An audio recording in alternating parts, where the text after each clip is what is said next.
Allá atrás, para llegar atrás hay que lanzarla fuerte, entonces aquí cerquita, ¿sí? Hay lugar para los que están allá afuera, si quieren venir, pueden hacerlo. Yo quiero pedirles un favor adicional, gracias hermano Cruz por ayudarnos a intentar mantener toda la atención. He notado que pues todos usamos un aparatito de estos y es una bendición grande poder hablar a mi esposa cuando salgo, pero cuando estoy predicando no quiero que me hable, y cuando estás tú escuchando no quieres que te hable. Y he escuchado alarmas, llamadas y otras cosas en estos días. Y yo quiero pedirte un favor, ¿qué tal si lo sacas ahora y lo revisas que esté en silencio al menos? Si está apagado es mejor. Gracias, hermano. Si está apagado es mejor, a menos que estés grabando. ¿Qué hacíamos cuando no teníamos esos aparatos, hermanos? ¿Verdad? Si alguien llamaba a casa, si tenías contestadora, te enterabas, y si no, que llame otra vez. Entonces, hagamos ese esfuerzo, hermano. Yo sé que, y los de las nuevas generaciones no lo entienden, pero se vivía en paz. Aprendíamos paciencia. Confiamos en el Señor y no en el aparato que nos está trayendo como locos a veces. Gracias, hermanos.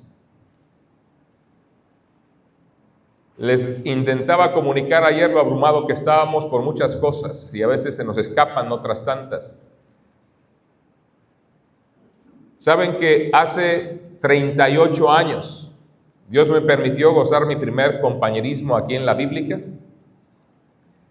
Saben que en 1987 el hermano David Lingo estaba predicando y yo era un alumno del seminario sentado, en la Bíblica de aquel lado, y cada palabra, cada canto, cada testimonio iba impactando mi corazón. Hace 38 años. ¿Y sabes por qué lo recuerdo con especial manera? Porque regresando de ese compañerismo, no sé por qué, mi pastor, el hermano Jimmy Lee, había pedido que predicara a los jóvenes por primera vez. 13 de noviembre de 1987. Y desde ese momento hasta la fecha, al menos una vez cada semana he tenido el privilegio de predicar la palabra de Dios. Sea jóvenes, sea la iglesia, sea en cualquier instancia. No soy un buen predicador, simplemente he querido comunicar la palabra de Dios. Y Dios me ha dado el privilegio de hacerlo. Y por eso Mante, Ciudad Mante, Tamaulipas, la Bíblica, el Instituto Bíblico aquí, seminario ahora, tienen un significado especial para todos nosotros. ¿No es así, hermanos? Sí, no estudié acá, se me nota, ¿verdad? No lo hago tan bien como ustedes. Pero la realidad es que han hecho algo grandioso, hermanos. Su tarea ha impactado México. Su labor ha cruzado fronteras.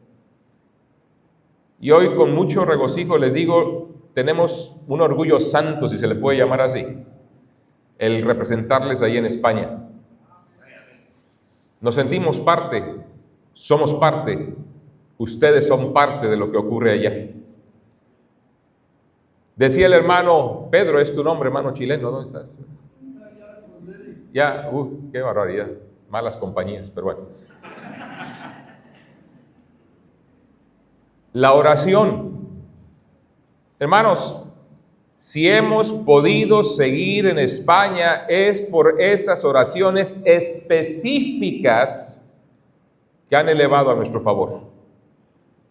Y nos emociona de verdad cuando hablamos con uno o con otro en charlas a veces del pasillo y me preguntan de mi hijo, de mi hija, de mi esposa, de aquellos hermanos que les damos listas por nombre. Y nos fortalece y nos hace ver que somos parte de. Y Dios está obrando en tu corazón también para ser parte de la obra en España.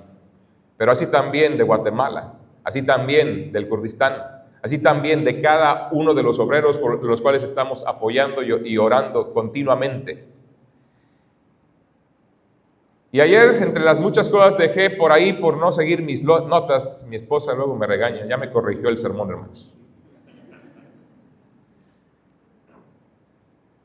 Uno de los filtros más sencillos y más de verdad trascendentes y que todos conocemos para saber en qué lugar está la obra de Dios en mi vida, lo sabes de memoria. Lo cantas de vez en cuando. Pero intenta sacar su valor y llegarte a confrontar como deberíamos confrontarnos siempre con la Escritura. Y antes de meterme de lleno al sermón, hoy el programa ha sido algo largo, espero que tengan aguante para las 3 horas que vienen. Quiero animarte a que te confrontes con la Escritura. Quiero rogarte que te des cuenta que nadie de los aquí presentes somos aún lo que deberíamos de ser. Y si Dios nos va a usar, tenemos que hacernos útiles. Y hacernos útiles implica que dejemos que Dios obre con libertad en nuestros corazones. Independientemente de quién se ponga aquí delante y abra la Escritura y la exponga, independientemente de qué lectura hagamos o qué pasaje conocido repasemos, Dios sigue actuando en nosotros. Pero Él no opera en quien no dice: Señor, te doy toda libertad a que hagas en mi vida. Y dirán: ¿pero qué no es soberano? Sí, pero Él decidió trabajar en los que quieren responderle. Él no fuerza a nadie, Él invita. Y Él te invita. Hablamos de los 3 llamados: el llamado a la salvación, el llamado a la santificación, el llamado al servicio. Son invitaciones. Y espero que tú hoy respondas. Y quiero rogarte que oremos un momentito. Pero oremos rogando al Señor que nos muestre aquellas cosas que no hemos sido lo que deberíamos de ser. Que meta el bisturí y que quite aquello que no debe de estar. Y que ponga lo que Él quiere. ¿Estamos, hermanos? ¿Quieren orar conmigo en ese sentido? Padre amado, mi mayor necesidad eres tú en mi vida. Y te quiero pedir perdón.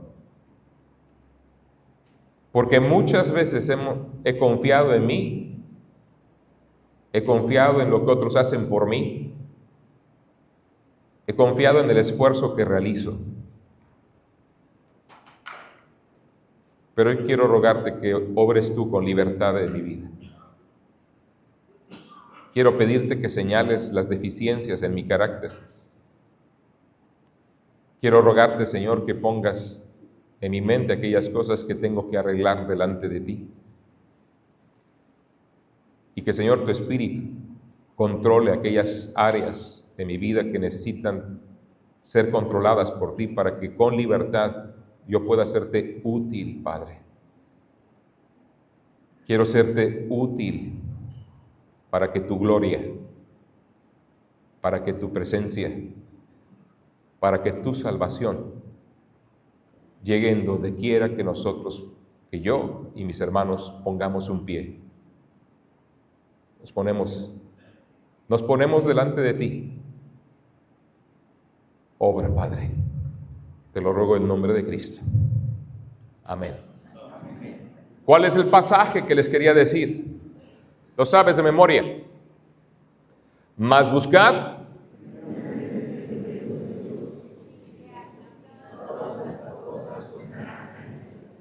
Ahora, como práctica fue bueno, dice el hermano Eric. ¿Qué tal si lo decimos otra vez con fuerza todos juntos?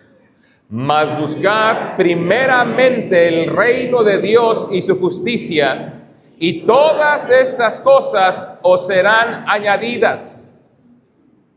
2 grupos: las cosas de Dios y las cosas. 2 direcciones, 2 lealtades, 2 compromisos, pero tienes que poner primero uno, y es el reino de Dios y su justicia.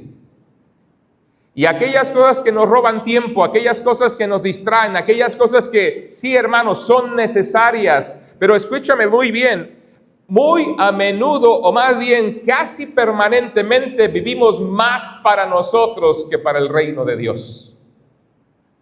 Trabajamos por la comida, está bien.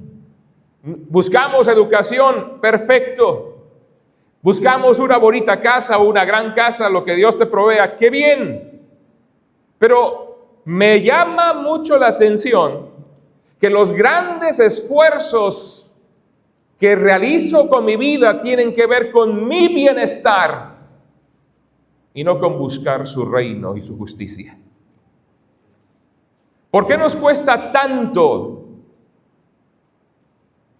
hacer ese mismo sacrificio que haríamos por comprarnos un coche que por apoyar una obra? La obra de Dios, ahí en tu colonia, ahí en la iglesia que asistes, ahí al misionero que sostienen, allá en la misión local o en la misión foránea. ¿Por qué, hermanos, no podemos tener esa, digámoslo así, si le pudiéramos llamar equidad? ¿Cuánto cuesta un aparato de estos? Depende, ¿no? Pero ya hablamos de miles. Todos hablamos de miles y eso me espanta. ¿Y cuánto es tu ofrenda misionera? ¿Igual a esto? ¿Lo iguala, hermano? Eso es una pregunta personal. Una iglesia ejemplar establece como prioridad, dijimos anoche, la gran comisión. Y a veces tenemos otras prioridades. ¿Crees tú Mateo 6:33? El hermano lo cree, el hermano lo cree, ¿y los demás lo creen?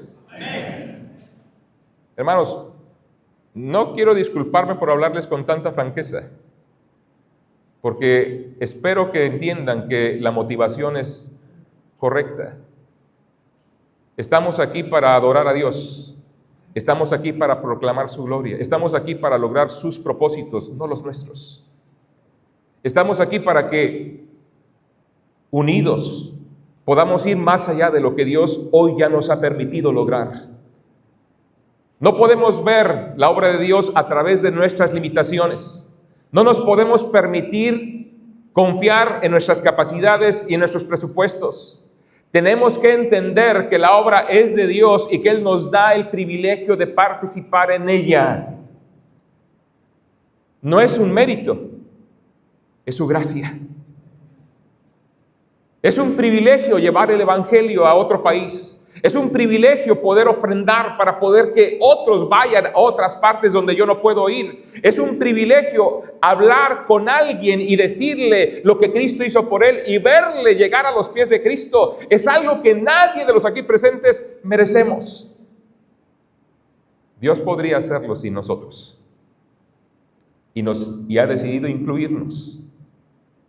Y por eso dice, buscad primero el reino y su justicia, y aquellas cosas que te preocupan tanto, no te preocupes, yo me encargo de ellas. ¿Cuánto bien me ha hecho entender esa realidad? ¿Cuánto bien me ha hecho entender que Dios de verdad, cuando doy el paso de fe, Él pone el suelo sobre el cual piso?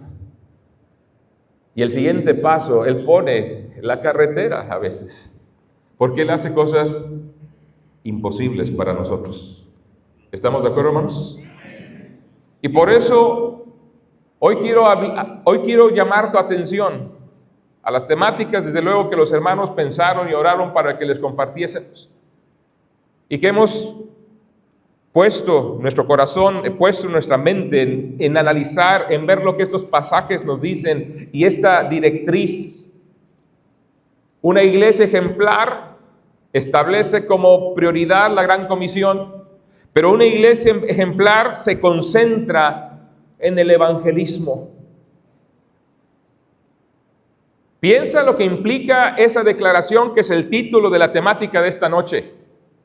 Una iglesia ejemplar se concentra en el evangelismo. Una vez que entendemos y establecemos la misión como una prioridad, como la prioridad en la iglesia, Una vez que la Gran Comisión toma esa relevancia en la estructura de la iglesia, en la dirección de la iglesia, en la predicación de la iglesia, porque la Gran Comisión no tiene que ver con nada más estar enviando gente y haciendo cosas para enviar gente, tiene que ver también con la predicación, el vigor del propósito en lo cual tú y yo tenemos que estar predicando para que la Gran Comisión se cumpla. ¿Te has preguntado por qué lees la Biblia? ¿Te has preguntado por qué acudes a los cultos? ¿Te has preguntado para qué estás ofrendando? ¿Te has preguntado por qué caso tiene estar atendiendo y reuniéndonos continuamente, viniendo a estas reuniones anualmente y aún las que hacemos de alguna forma en las regiones? ¿Por qué? ¿Para qué? Hermano, cuando establecemos la Gran Comisión como prioridad en nuestras vidas, el ministerio de la palabra, el ministerio que Dios nos llamó a hacer, inicia con el evangelismo. Déjame te lo reitero. No puede existir ministerio si no hay evangelismo. ¿Están conmigo, hermanos? Decía el hermano Eric, los veo con cara de what. ¿Cómo llegaste tú a la iglesia? Yo soy cristiano de cuna, eso no existe. ¿Cómo llegaste tú a la iglesia a ser miembro de la iglesia? ¿Sabes cómo llegaste? Porque tu papá, tu mamá, tu vecino, tu tío, un desconocido, en algún momento te dio un folleto o abrió la escritura y te compartió el evangelio glorioso de Cristo. No se llega a la iglesia de otra manera. No, hermano, a mí me invitaron y me llevaron en el transporte, sí, pero ahí escuchaste el evangelio. Amén, hermanos. Hermano, entendámoslo de una vez. Cuando hablamos de la Gran Comisión, hablamos desde luego de la obra integral que la iglesia tiene que estar realizando y desde luego tiene diferentes partes. Ayer intentábamos establecer que eso debe ser nuestra prioridad. Hoy quiero recordarles la primera parte de lo que tenemos que realizar en acción. La misión, sí, es el evangelismo. El hacer discípulos tiene un lado que se llama evangelismo y otro lado que se llama edificación. Y ambos son las dos caras de la misma moneda. Pero tenemos que empezar con el evangelismo. Tenemos que empezar, sí, al yendo, al ir, al salir, al cruzar fronteras, al salir de nuestra comodidad, al salir de nuestras esferas, al invertir recursos para alejarnos un poquito, al simple y sencillamente romper la barrera de la vergüenza. Ir a predicar el evangelio. Recordemos Mateo 28, 18 al 20, y que lo sabemos todos de memoria, ¿verdad? Y Jesús se acercó y les habló. Toda potestad me es dada en el cielo y en la tierra. Por tanto, id y haced discípulos a todas las naciones, bautizándolos en el nombre del Padre y del Hijo y del Espíritu Santo, enseñándoles que guarden todas las cosas que os he mandado. Y he aquí yo estoy con vosotros todos los días hasta el fin del mundo. Amén. La autoridad, el poder, es para que dejemos nuestro lugar, es para que crucemos fronteras, es para que de verdad nos transportemos y nos movamos y crucemos fronteras ideológicas, fronteras culturales, fronteras geográficas, y que podamos llevar el bendito mensaje de salvación. Ir, yendo, estilo de vida. ¿Te caracterizas tú por ser una persona que donde quiera que va llevas el olor de la muerte de Cristo y la victoria de su resurrección? Porque el evangelio no está completo cuando tú solamente hablas de la muerte. Tienes que hablar también de la vida, de la nueva vida en Cristo Jesús, que se levantó de la tumba al tercer día. Si haces un recorrido rápido por el libro de los Hechos, te darás cuenta que eran testigos de una historia maravillosa, una historia de verdad sin igual. Una persona que era justa, preciosa, perfecta, pura, fue crucificada injustamente, murió, pero de una manera milagrosa. Después de 3 días y 3 noches, dio evidencias de que estaba vivo otra vez. Y ese mensaje, ellos fueron testigos de estas cosas. Hermano, no me cansaré a reiterarte, ve el libro de los Hechos, ve los evangelios. Dios estaba preparando personas para dar testimonio. Y ese testimonio no es solamente con una vida transformada, ese testimonio requiere del uso de tu palabra, que comunica con claridad los hechos maravillosos de la muerte, sepultura y resurrección del Señor Jesucristo. ¿De qué otra manera el hombre será salvo? En Romanos capítulo 10, versículo 14, hay varias preguntas retóricas. Y en estas preguntas retóricas, el apóstol Pablo sencillamente nos encaja una que se reitera varias ocasiones y que nos llevan a la misma respuesta. ¿Cómo pues invocarán a aquel en el cual no han creído? ¿Y cómo creerán en aquel de quien no han oído? ¿Y cómo irán sin haber quien les predique? ¿Cómo invocarán? ¿Cómo creerán? ¿Cómo oirán? ¿Cómo? ¿Cómo? ¿Cómo? Un misionero soltero llegó a las puertas de mi casa, por ahí del mes de abril, mes de marzo tal vez, de 1986, y tocó. Y dijo, sí dijo eso,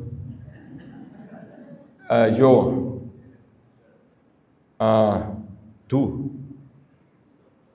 coche, iglesia, coche, casa.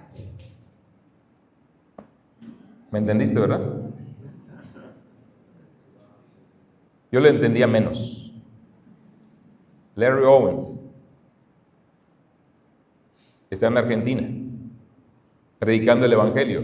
Llegó a Querétaro para aprender el idioma. Él quería ir a invitar gente a ganar almas para Cristo. La hermana Luisa Webb le decía, pero ¿cómo vas a hacerlo si ni sabes hablar español todavía? ¿Han leído más que una docena? Ahí está esa historia en el libro. Sí, era yo. Y él fue, dice, pues yo les voy a leer 2, 3 versículos y ya memorizaré algo, pero memorizó eso que les dije. Bendito Dios que yo entiendo el idioma inglés y empecé a hablar en inglés con él. Y él se emocionó, ¡ay, qué bien que hablas inglés! Y me empezó a decir, mira, voy a la iglesia, te quiero invitar a ti y a tu familia, vengo por ti. Yo dije, sí, cómo no. ¿Cómo responden los mexicanos educados? Sí, cómo no. ¿Verdad? Mañana a las 10, sí, a las 10. ¿Y qué pasó a las 10 de la mañana? El día de mañana. Lo veía llegar y yo traía un caballo todavía imponente, tipo micrófono, pero ese tamaño, ¿verdad? Se me olvidó, perdóname, se me olvidó. La próxima semana, sí, la próxima semana. Llegó la próxima semana y se me había olvidado otra vez, pero dije, perdona, fíjate que se murió mi abuelita y no puedo ir. Pero la próxima semana, y llega la próxima semana, perdóname, mi otra abuelita también falleció.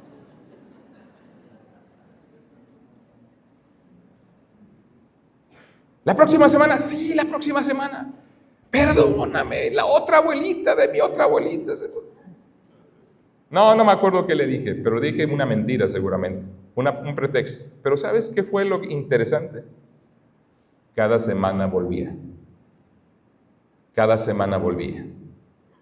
Hasta que mi madre una vez, ese último día de abril, llega el coche y yo lo veo aparcarse enfrente de la casa e hizo una expresión como, no es posible. Y mi madre, que estaba en el sofá, acostada, enferma de toda su vida, ya está con el Señor, me dijo, Alfonso, no está bien lo que estás haciendo. Si no vas a ir, dile a ese joven que no vas a ir, pero no lo traigas vuelta y vuelta. Y si vas a ir, ve. Ya no le podía decir que no iba a ir. Entonces le pedí a mi hermana menor y mi hermano, a mis 2 hermanas menores que me acompañaran y fuimos. Y llegamos a la iglesia y la verdad me gustó. Los cantos, la amabilidad de la gente, tenía 15 años. 1986, échenle cuentas, ya tengo 55, sí, ahí está. Tenía 15 años, pero no entendí nada del sermón, porque estaba en la segunda fila, era la casa ahí en Carretas, los que conocen ahí Querétaro, Betel, en sus inicios. Estábamos en el salón, bueno, lo que era la sala, comedor, adecuado para el momento, y yo cada vez que levantaba la mirada para intentar ver el predicador, estando en la segunda fila, no podía aguantar la risa y me tenía que agachar y tapar la boca, porque estaba muy adelante, entonces todo el mundo se iba a dar cuenta. Y luego levantaba la mirada y otra vez tenía que agacharme y taparme la boca de la risa. ¿Y dirás tú por qué? Delante de mí había un joven. Él todavía no sabe esta parte de la historia. Evidentemente estaba haciendo el servicio militar que se hacía anteaño, ¿se acuerdan? Y pues normalmente nos hacían cortarnos el pelo bajito. Pero cada vez que levantaba la mirada no veía su cuero cabelludo, no. Hermanos, jamás en mi vida había visto una persona con las orejas tan grandes. Y les aseguro que ahí en Querétaro me está escuchando ahora.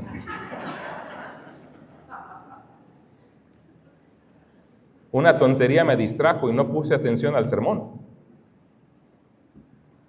Él involuntariamente me distrajo. Ahora imagínate cuando esta cosa suena. Ahora imagínate cuando te paras 20 veces a ir al baño. Ahora digo, si tienes un problema de esa naturaleza, pues estate en un lugar donde no distraigas. ¿Te das cuenta? Pero gracias a Dios me gustó la iglesia y regresé la siguiente semana.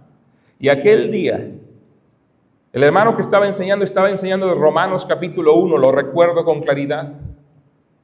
Lo invisible de Él, su eterno poder y deidad se hacen claramente visibles desde la creación del mundo, por medio de las cosas hechas desde la creación del mundo, de modo que no tienes excusa. Y esa frase, no tienes excusa, me acompañó el resto de la clase. No me acuerdo de todos los detalles, pero me acuerdo de esa frase. Yo me creía bueno, santo, puro, y no sabes las tonterías que hacíamos a esa edad. Yo creía que era lo suficientemente bueno para ir al cielo, pero esa frase me dijo, no tienes excusa, Alfonso, tus bondades no tapan tus pecados. Y cuando llegó la invitación, ese segundo culto, esa segunda semana, 4 de mayo de 1986, como a la 1 de la tarde, mi hermano mayor estaba aquí porque le invité que fuera. Dije, está padre, vente, vamos. Y mi hermano menor estaba de mi otro lado, vénganse, y fueron conmigo.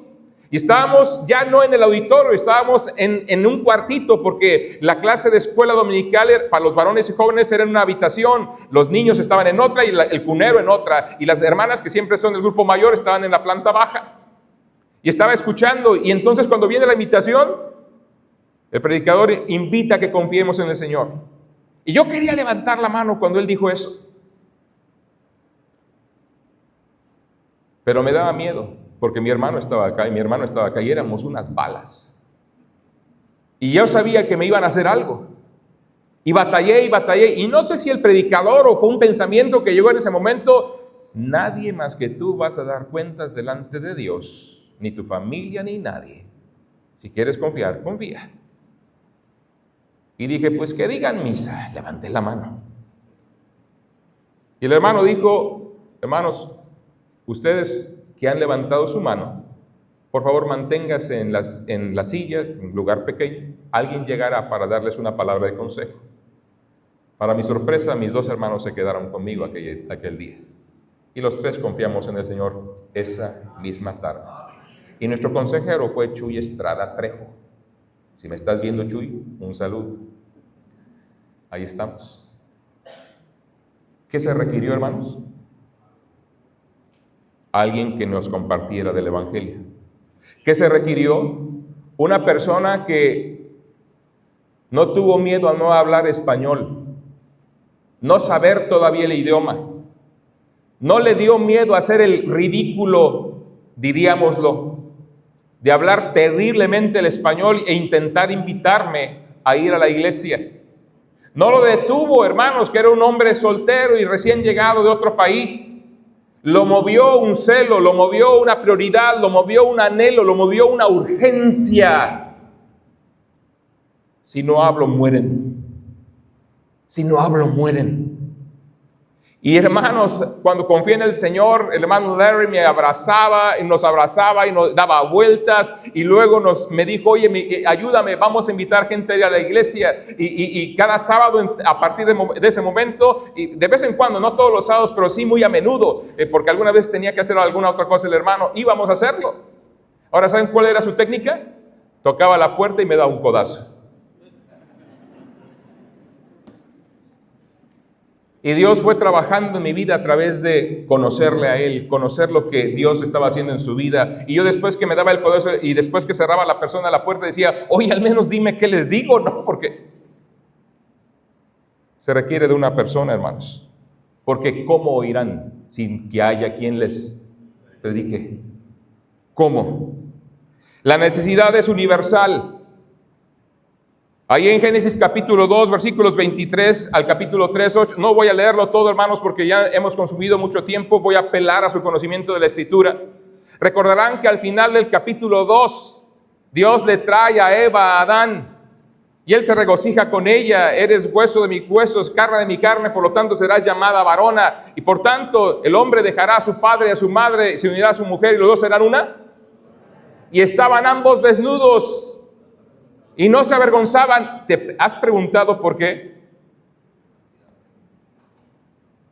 Porque estas criaturas perfectas eran personas que portaban y reflejaban la gloria de Dios y era lo único que veían. Pero luego en el capítulo 3 la serpiente era astuta, más que todos los animales del huerto. Y con que Dios os ha dicho, y empezó ahí el tira y daca. ¿Y qué hizo Eva? Vio el árbol, después de hablar con la serpiente, tomó, comió y dio a su marido, el cual comió así como ella. Y en ese instante se abrieron sus ojos.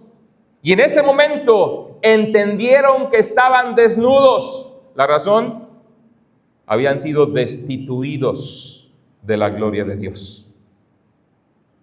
Eso es lo que quiere decir la palabra destituido. En Romanos capítulo 3, versículo 23. Se les había quitado el privilegio de la gloria de Dios. Y como el pecado entró en el mundo por un hombre y por el pecado la muerte, así también la muerte pasó ¿a cuántos?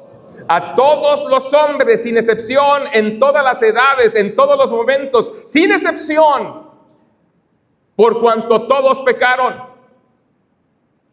Y lo terrible de ser pecador es que no lo podemos legalizar. Lo terrible de ser pecador, hermanos, por más votos, por más leyes, por más tonterías que surjan, es que no puede de verdad normalizarse.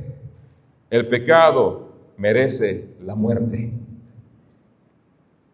Y una iglesia que no entiende esa realidad es una iglesia que no ve la urgencia.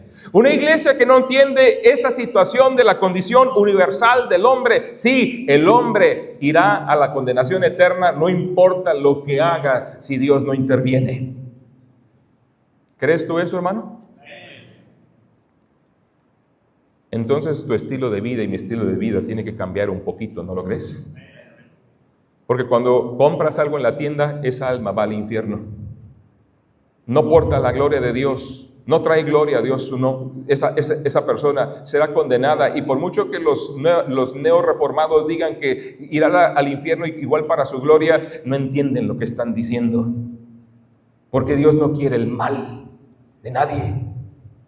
Porque Él no quiere que ninguno perezca, sino que todos procedan al arrepentimiento. Sí, Él es el juez justo, sí, Él obrará con justicia, sí, desde luego se vindicará su nombre, sobre todo de aquellos contra los cuales, o más bien que se burlan de su nombre y que persiguen a los santos y que perseguirán a los santos. Sí, es cierto todo eso, pero Dios no quiere el mal del pecador. ¿Estás de acuerdo, hermano? Pero la pregunta es, ¿lo quieres tú? ¿Quieres tú el mal del ser humano? ¿Hay un poquito de compasión en nuestro corazón? ¿O hay total indiferencia? Hermanos, una de las graves situaciones que nos impiden comunicar con libertad el Evangelio es la tremenda frialdad del europeo. La tremenda indiferencia. Yo sé, hay varios de ustedes, hermano Elías estuvo con nosotros, hermano Iván Choreño estuvo apenas hace un mes con nosotros, otros, hermano Nico estuvo por ahí hace algún tiempo también. Pero hermano, déjame decirte algo con todo respeto a los que han ido y pudieron palpar algo. Pero si no saliste a intentar hablar del evangelio con la gente afuera, no pudiste percibir la resistencia horrenda que hay contra las cosas de Dios, aún de los latinos que están allá. Porque inmediatamente asumen las posturas.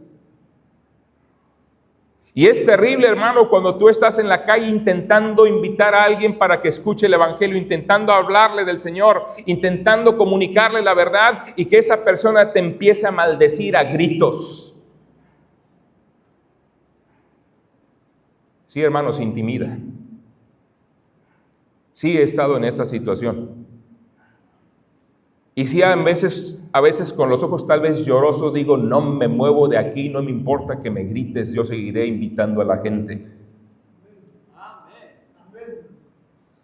Pero qué glorioso es cuando una de esas personas que les das un folleto, que hablas con ellos un momentito, regresan y dicen, pero ¿de qué me estás diciendo? Explícame un poco más. Y que finalmente uno puede comunicarles el evangelio de una manera clara. Ahora, hermanos, España está para la siembra.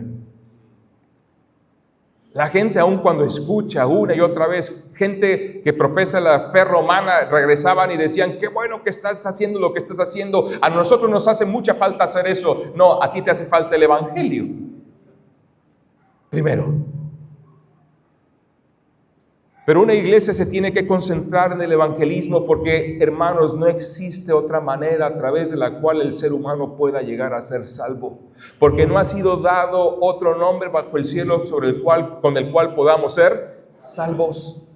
Es imposible. No hay muchos caminos. Escúchenlo bien. Entrad por la puerta, porque amplia es la puerta y espacioso el camino que lleva a la... Y muchos son los que entran por ella, pero estrecha es la puerta y angosto el camino que lleva a la vida y pocos son los que la hallan. Dos caminos, no muchos. Uno errado, otro el correcto. Y tú y yo sabemos quién es el camino, quién es la verdad y quién es la vida. ¿Amén, hermanos? El buen pastor. Ese buen pastor que se pone en el corral,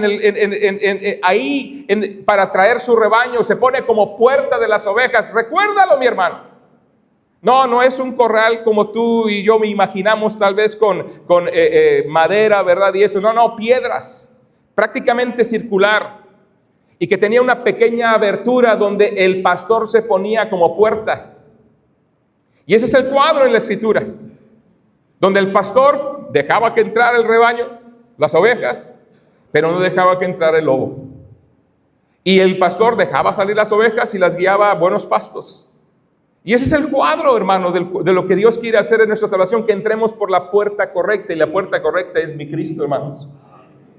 Pero yo no puedo, hermano, avanzar en la obra de Dios y cumplir la gran comisión si no inicio evangelizando. ¿De dónde va a llegar la gente a los cultos? ¿De dónde va a llegar las personas a participar de la cena del Señor? ¿Cuándo las personas van a llegar a ser bautizadas? ¿De qué manera podrán llegar a simple y sencillamente querer estar donde tú estás enseñando? Enseñarás siempre a las bancas o a las sillas si no sales a evangelizar.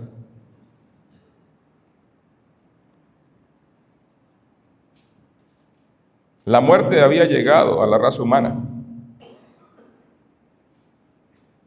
Pero la vida llegó en la persona de Jesucristo.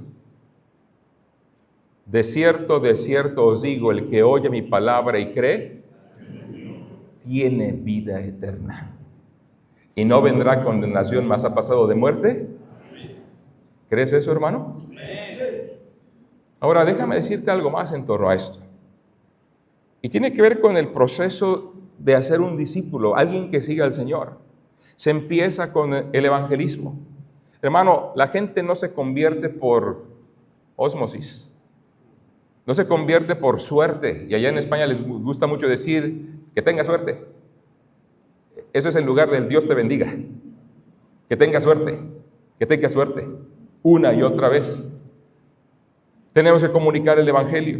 Tenemos que entender la condición del hombre para tener compasión de ellos. Tenemos que entender que el problema es mucho más profundo que la salvación. La gloria de Dios ha sido desprovista, ha sido quitada de la raza humana. Y si algo quiere Dios es que el ser humano otra vez proclame su gloria, otra vez refleje quién es Él y desde luego le salve y le libre del infierno, que deberíamos ser conscientes de esa realidad. Pero Dios, cuando le rescata a una persona, pero Dios cuando te rescató a ti y me rescató a mí, fue para iniciar un proceso en esta vida nueva. Tú sabes los pasajes que estoy citando y por eso ni te pido que los abras, los conoces, cítalos con el corazón.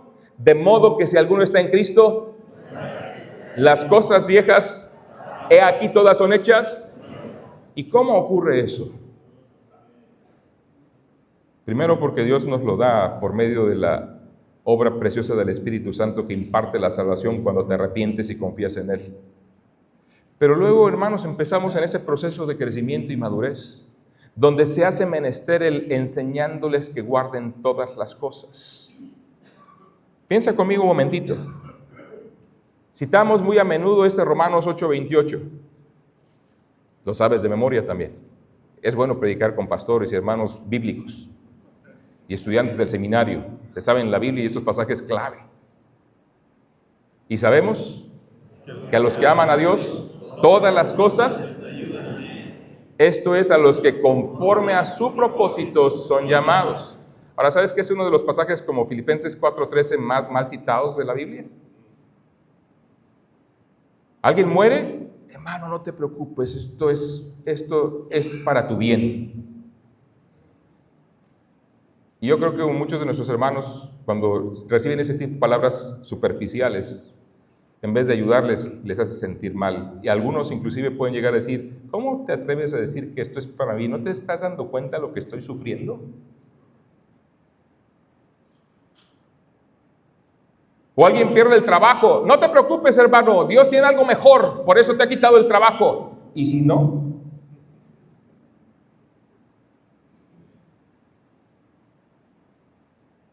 Todas las cosas sí ayudan a bien. Número 1, a los que aman. Número 2, a los que cumplen su propósito. Todas las cosas. Y déjame decirte algo. La respuesta está en el versículo 29. ¿Cuál es su propósito? ¿Lo sabes de memoria? Y si no, a lo mejor no lo sabemos también de memoria. Velo en el versículo 29. ¿Están ahí? Romanos 8:29. ¿Quieres leerlo fuerte y claro? ¿Qué dice? Quiero escucharlos. Porque a los que antes también para que fuesen hechos, repiten esa frase, fuesen hechos, y de repente vemos todo el panorama completo. Hermano, Dios no te quitó el trabajo para darte uno mejor, sino para conformarte al carácter de Cristo. Hermano, Dios no te permitió pasar esa enfermedad para que una persona conociera al Señor, sino para que, primero que nada, conformarte al carácter de Cristo. Y claro, sí, usarte para que alguien fuera salvo. Pero a veces buscamos los propósitos de manera horizontal. Pensamos en lo que Dios quiere estar haciendo de manera horizontal, nada más cuestiones circunstanciales. Y no te quieres dar cuenta de lo que Dios está haciendo en tu vida. Y en el evangelismo entenderás una cosa.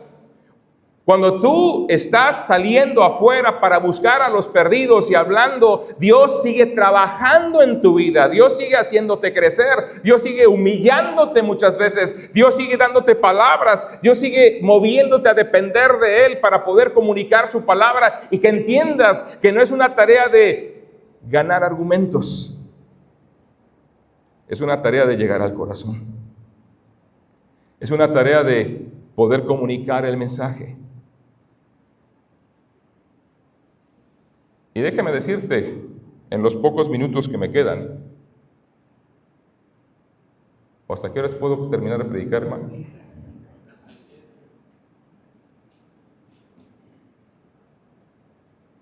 Algo que he entendido, ustedes saben, me moví entre sus iglesias durante 9 años como evangelista. Y ustedes saben que sí, disfruto predicar el evangelio. Siempre hay un reto para presentarlo de una manera fresca en cada predicación, pero el mensaje es el mismo. Y hay que entender que no es usar nuevas estrategias o métodos, el mensaje sigue siendo el mismo. Realmente lo que debemos de apuntar es a utilizar las herramientas que Dios nos da y la dirección que Dios nos da para comunicar el Evangelio. Y una de las cosas que debo decirte, cuando tú conociste al Señor y empiezas ese proceso de ser conformado a la imagen de Cristo, Dios está produciendo en ti su carácter, su pasión, su compasión, su fe, su bondad. Está trabajando en tu vida y deberías leer la Biblia con eso en mente, ese propósito. Deberías escuchar la predicación con ese propósito. Dios, ¿cómo, en qué manera puedo yo o debo yo reflejar más quién eres tú? Hermanos, de verdad, que tú dejes que Dios penetre en tu alma y transforme tu ser cada ocasión. Y eso te dará un impulso real para hacerte parte de la misión y empezar a abrir tu boca y comunicar el Evangelio. Porque la razón por la cual no evangelizamos es porque no somos lo que debemos de ser. La razón por la cual no evangelizamos como debiésemos, que estamos esperando oportunidades. Tú lo has dicho, hermano, estoy esperando la oportunidad. Hermano, este mundo se muere. Te aseguro que cuando alguien está saliendo de una casa en llamas, no está esperando la oportunidad, está buscando la salida. Y cuando tú ves que alguien está a punto de morir y que tú puedes hacer algo al respecto, no estás buscando la oportunidad, estás buscando la solución ya. Y qué tremendo que invertimos grandes sumas y hacemos todo lo posible para que esa persona recupere la salud, si es un familiar especialmente.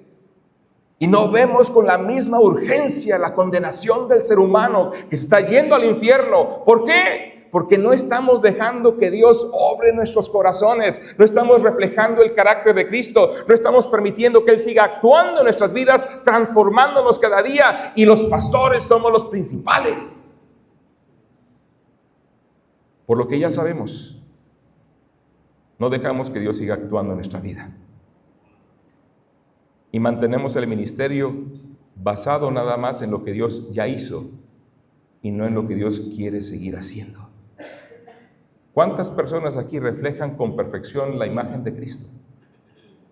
¿Cuántas personas aquí se pueden levantar y decir, Pastor Alfonso, aquí está un vivo reflejo del Señor? Nos falta mucho, ¿no, hermanos? Por eso cada predicación, por eso cada momento de oración, por eso cada momento de lectura bíblica es una oportunidad para seguir siendo moldeado en ese carácter. Por eso cada dificultad, por difícil que sea, Dios está trabajando en tu vida para conformarte a la imagen de Cristo. Y la puedes ver diferente ahora. Y puedes agradecer a Dios que está tratando contigo. Y al conformarte a su imagen, ¿sabes qué va a haber en tu corazón? Un anhelo de comunicar su palabra, un anhelo de que la gente sea salva, de verdad, una prioridad y una urgencia para que la gente escuche el Evangelio. Pero cuando hacemos eso a un lado, no nos dan muchas ganas.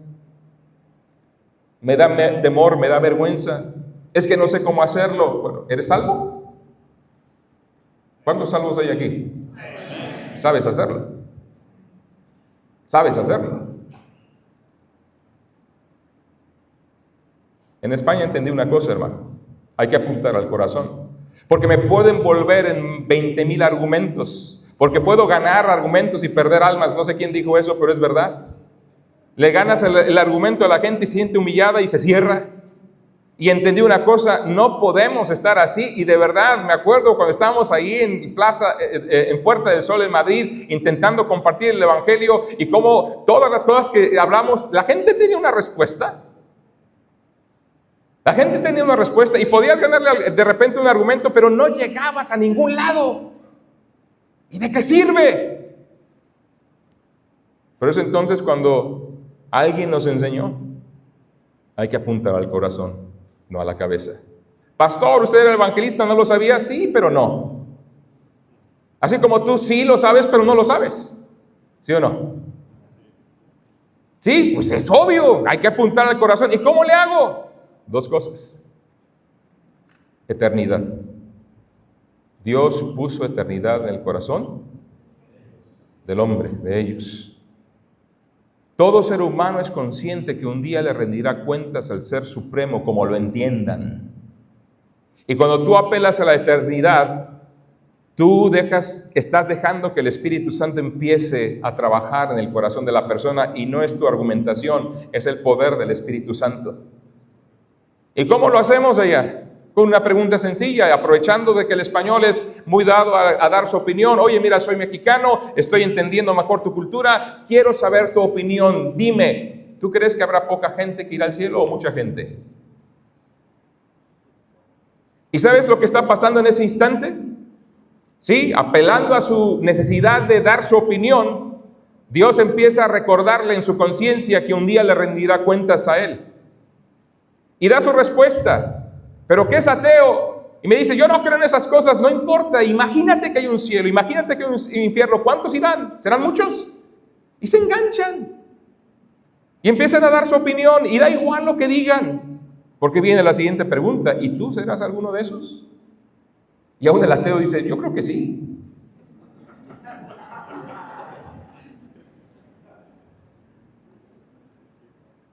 Pero luego viene la otra pregunta y la otra herramienta. ¿Estarías dispuesto a pasar una pequeña prueba? Porque ¿sabes tú que hay un parámetro que Dios utiliza para permitir que la gente, o ver que la gente es lo suficientemente justa para ir al cielo? Tú sabes cuál es el parámetro, ¿verdad? ¿Cuál es el parámetro, hermanos? La ley. La ley. Romanos capítulo 2. Él escribió la ley. ¿En dónde, hermanos? Y la ley nos redarguye. La ley es nuestra conciencia. La ley redarguye al ser humano de lo que está bien, lo que está mal. El hombre, hermanos, aunque sea ateo, sabe que matar está mal. ¿Quién se lo dijo? Dios, que escribió su ley en su corazón. Y cuando tú le confrontas con la ley, estás dejando que el Espíritu Santo le muestre su necesidad.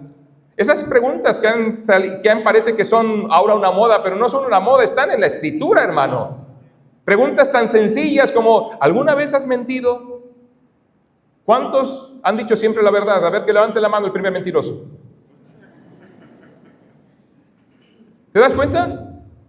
¿Cuántos han codiciado algo que no le pertenece? ¿Alguna vez has codiciado? ¿Has tomado, aunque sea un céntimo que no es tuyo? ¿Qué has hecho entonces? Has quebrantado la ley de Dios. Bueno, y si Dios te llama hoy a rendirle cuentas, ¿cómo te va a declarar en torno a su ley? ¿Inocente o culpable? Y se defienden de repente, bueno, pero no es tan grave. No, a ver, la ley dice que no tomes, que no mientas, que no tomes algo que no es tuyo, que no hurtes, que no robes.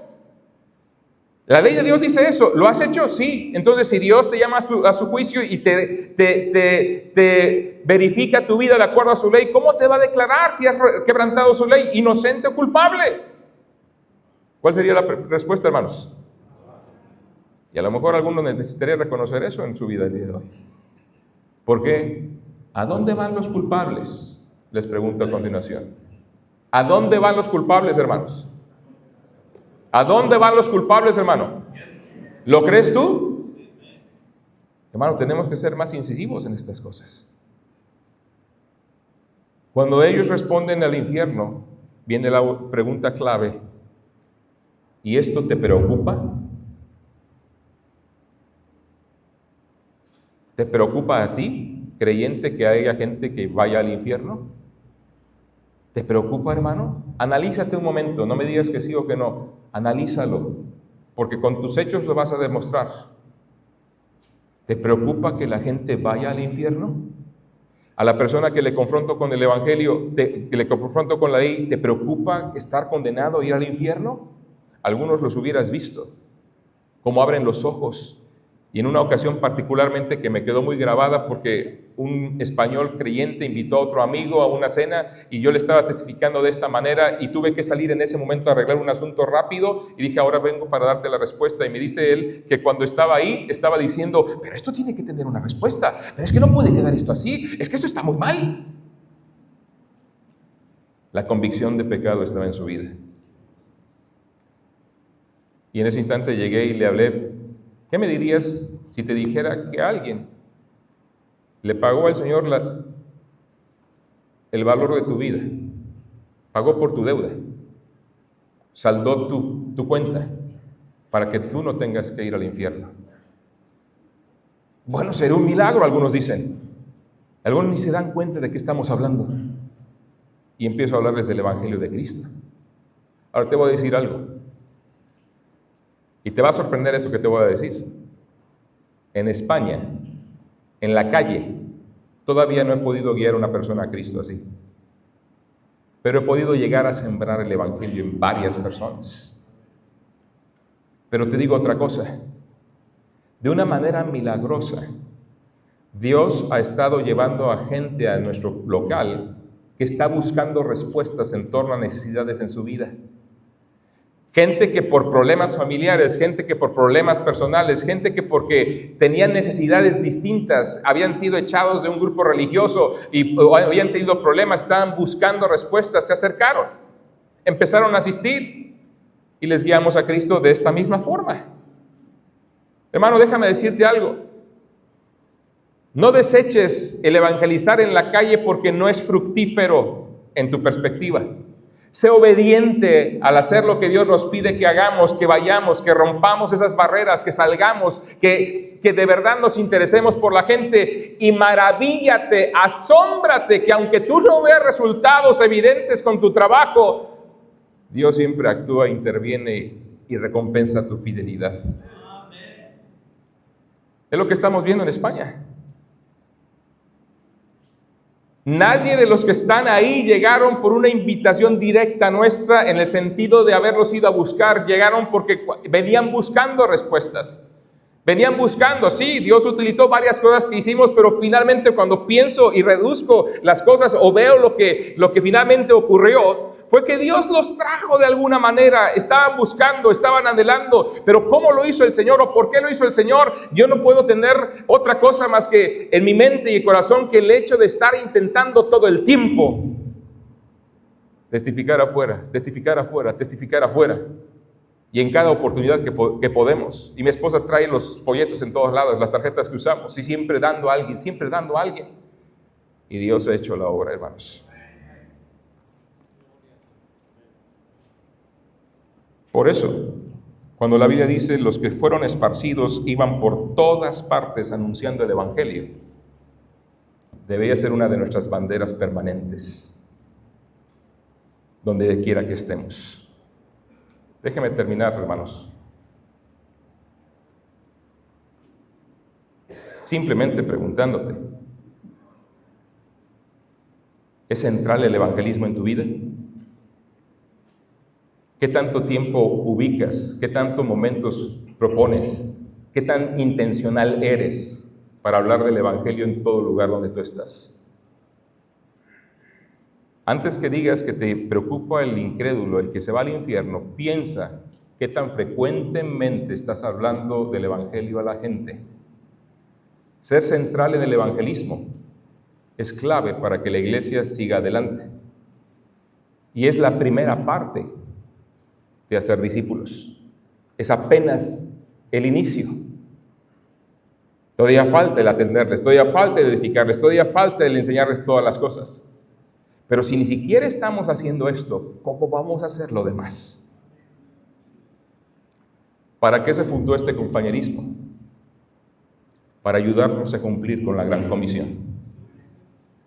Y la Gran Comisión inicia por proclamar el glorioso Evangelio de Cristo. Pongámonos de pie, hermanos. Y vamos a orar.